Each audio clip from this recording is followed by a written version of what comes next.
নমস্কার সবাইকে।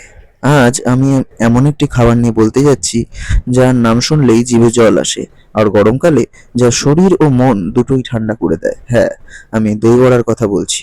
এটি শুধুমাত্র একটি জলখাবার নয়, এটি স্বাদের এক অনন্য উৎসব। দই বড়ার মূল সৌন্দর্য হলো এর বৈচিত্র্যময় স্বাদ। বিউলির ডাল বা মাসকলাই ডাল বেটে ভালো করে ফেটিয়ে ডুবো তেলে সোনালি করে ভাজা হলো বড়াগুলো। এরপর সেগুলোকে হালকা গরম জলে ভিজিয়ে রেখে তারপর ফ্যাটানো টক দইয়ে ডুবিয়ে দিলাম।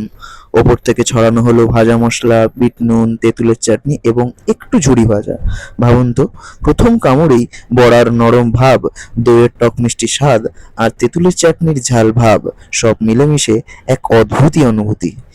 দই বড়া ছাড়া বাঙালির হোলি বা দীপাবলি যেন অসম্পূর্ণ। উৎসবের দুপুরে বা অলস বিকালের আড্ডায় দই বড়া এক রাজকীয় পদ। ছোট থেকে বড় সবারই এটি প্রিয়। প্রচন্ড গরমে যখন খাওয়ার রুচি থাকে না, তখন এই ঠান্ডা দই বড়া অমৃতের মতো কাজ করে। অনেকেই ভাবেন এটা শুধু ভাজাভুজি, কিন্তু না। দই বড়ায় ব্যবহৃত টক দই হজমে সাহায্য করে এবং শরীরে ঠান্ডা রাখে। বিউলির ডালে রয়েছে প্রোটিন। সবশেষে বলবো, দই বড়া হলো সাশ্রয়ী, সুস্বাদু এবং পুষ্টিকর। তাই বাড়ির আড্ডায় হোক বা উৎসবের অনুষ্ঠানে দই বড়া পাতে রাখুন আর জমে উঠুন। ধন্যবাদ।